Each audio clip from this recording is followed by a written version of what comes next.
For the purposes of this video, as is probably number 4, if you haven't fallen asleep already. Right, let me just give you an idea of where we're at right now. Although I'm sat here and my wife sat here, her legs go that way. That way.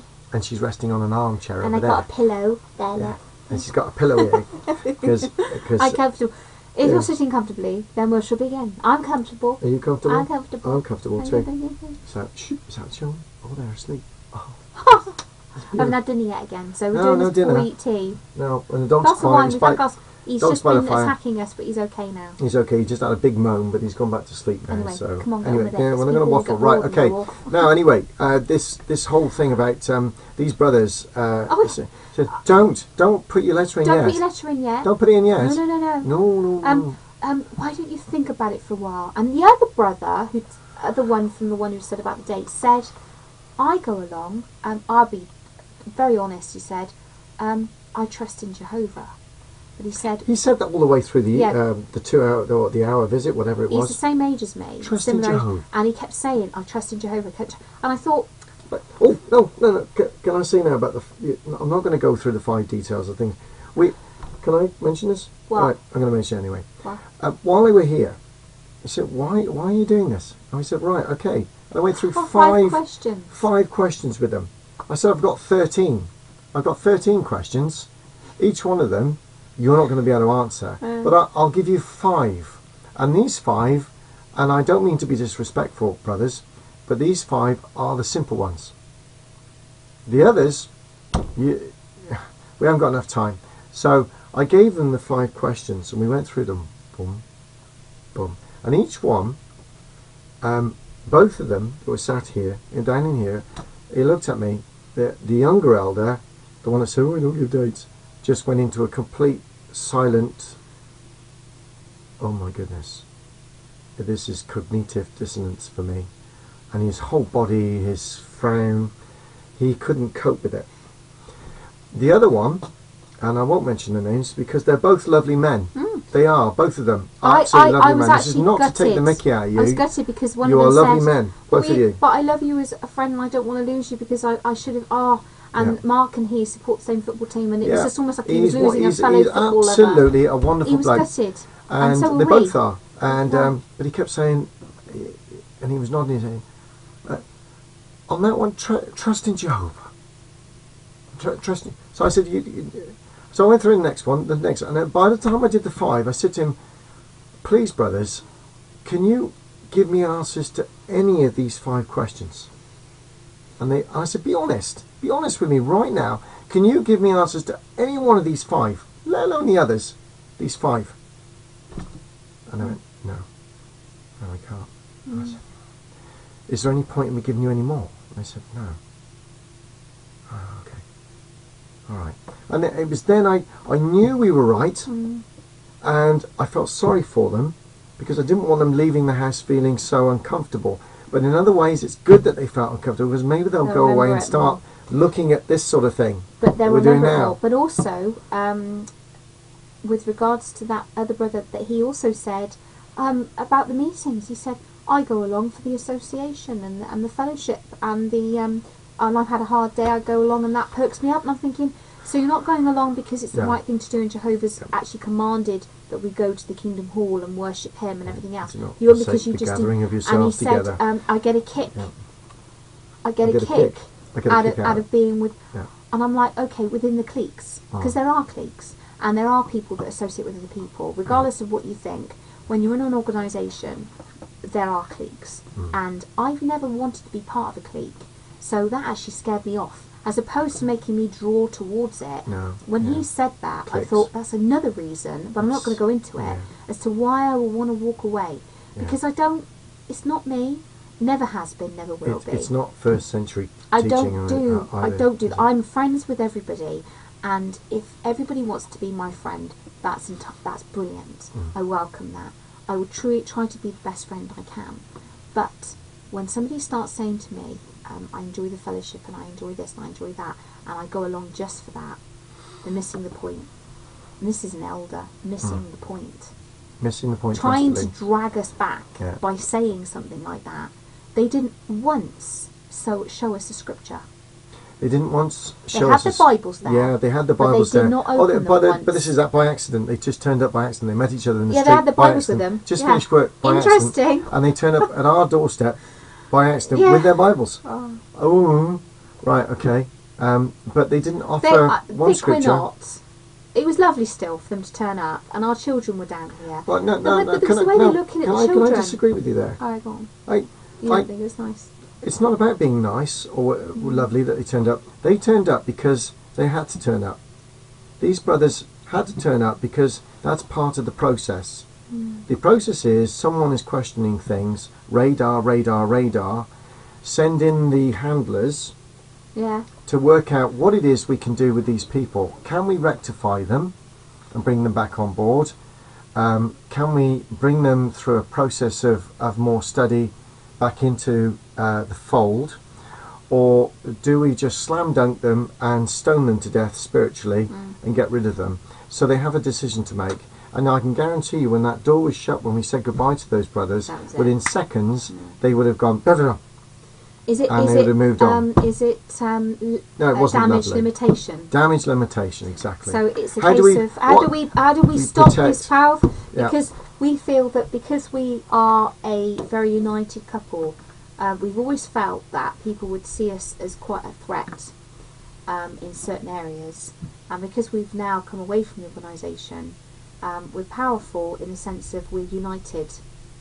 We are united, yes. And if we see a situation, nobody's going to shy us away from it. We've been through far too much in our lives, individually and together, for them to suddenly say, let's frighten this couple off, let's try and quiet them as best as we can.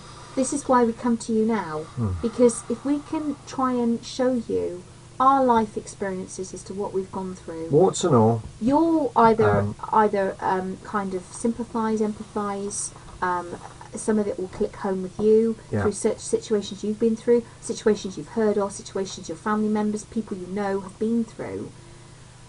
The reason why we're doing these videos is because it's our way of telling a story, our story. And our style, it's our way. Other people have other ways of doing it. This is our way. We're hoping to reach people with the people that we're trying to reach, and are all those that have come out and are looking for support. Hello, everybody. We love you, and we're hoping to build lots of contacts through email. The other ones that we're looking to grab, and literally grab, are those that are having Bible studies right now. They're being love bombed all over the world. And it is a love bomb. It is a love bomb. Because they love you. Look at the organisation. When you're studying. Yeah. Which is why I go back to one of the first videos I did in this section about my cousin. Was never baptised. Now, the difference between he and I was, he wasn't. But he worshipped and adored by all witnesses in connection with my auntie and uncle. Yeah. Still spoken to, still invited to different things, still done things, still this, that, the other. Me, suddenly, I'm ignored, excuse for ignoring, hated, I'll go as far to say, and disliked, and not want to know anymore. Fine. All because I think I was baptised. But there's another reason, I think, and it was something I found out recently. Should we bring that up in the next one? In the nursery, we have something earth-shattering to tell you. They'll make you go. Mark did a video. Mark did a video. This is like a soap opera, isn't it? It's like tune in next week for the next episode. There is something to tell you in the fourth one, which is at the beginning of this day. Mark mentioned because he studied a lot. As I said, one of the first things that brought us out of this organisation, or to looking into coming out, was the blood. Always blood.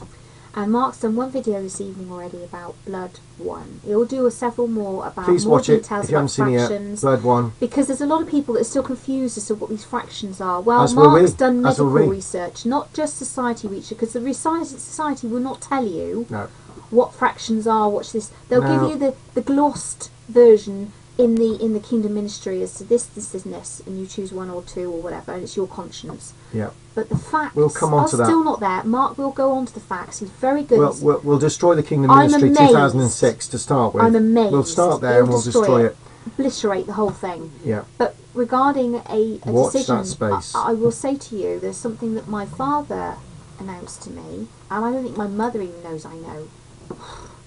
How many other members of my family know, I don't know. But I found out something. Next video. At the when my father left this organisation, and we were talking about the blood issue, and he said to me, "Wow, I've got a confession to make to you." And next video I will tell you this, and I never wanted to tell you this, but I will tell you this, and that's what takes us onto the blood issue. And you know what? I'm glad he told me, but it makes a lot of sense as to why I'm viewed like I am in my family, and I think it's got a lot to do with this. Because I've always felt like I've had to try extra hard to fit in anywhere, any situation I've ever been in. I've always been like on the back foot, every situation, trying to make up for, trying to fill in the gaps, I think we will go into a bit of the root detail on that in the next video. And this morning when I was lighting the fire in the bathroom, we got a nice little fire in our bathroom. It's lovely because it's horrible weather out there, windy, rain, and I'm wrapped up, so I'm really cold. It's absolutely awful. I know it's like everywhere else in the world, a lovely but right fire, here it's smell miserable. of the fire in the bathroom, lovely. April showers is definitely the way it's going. Anyway, not that we don't need it, but it's still not nice. It's not nice. Well, I had a flashback when I was in the bathroom, lighting the fire down in the bathroom upstairs. Of my parents, and I've not thought of this for years, because I'd just done the first blood video. Maybe I was thinking about where did it all stem from? What are my earliest memories of blood with my parents? And I can remember being away on a holiday with my parents and my grandparents on my mum's side. And I love my grandparents on my mum's side. They were wonderful people, absolutely wonderful. They weren't JWs, and they were keen gardeners, and they grew these tomatoes. These tomatoes were amazing. They were enormous. They were beautiful, great big, rich, red. Just eating. They weren't cooking tomatoes. They were proper beef tomatoes. They were amazing. They were showpiece stuff. And my granddad was so proud of them. And we were on this beach. And I remember my dad looking and talking to my mum, and then they came over and they went like this to me and said, "We need to talk to you." And I must have been about 8, 9, something like that. I can't remember now. I remember mum, because Nan and Grandad went away to get ice creams away, and they said, "Don't eat the tomatoes." And I looked in that basket, and they were leaping out at me, screaming at you. There was so many beautiful things in there, but these red tomatoes were amazing. And I wasn't a fruit or veg lover, whatever you want to call a tomato. But I looked at these things and I thought they were beautiful. And my dad said that they've been grown with blood. Been grown with blood. And I thought, oh, what does that mean, grown with blood? So anyway, when they came back, it came out and the tomatoes were offered, and nobody took one, and they were upset. My nan and Grandad were visibly upset and said, "We brought these along. Why don't you want tomatoes?" And Dad said, in his bold way, as he would be as a JW, he said, "Well, we understand that you've made these tomatoes with manure or ground compost that was ground blood." And they said, "Yes, we have. And look at them, they're amazing." And they said, "Well, no, thank you, we can't eat them." Now, the reason I mention that is, here's a point of ignorance here. Deuteronomy, pour it into the ground. What was this compost? It was ground manure. And from that, other things grow. Other things graze from it.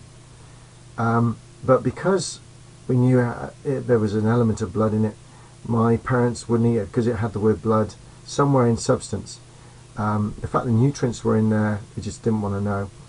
And so as a result of that, we didn't eat tomatoes. I find that fascinating, and it's always stuck with me.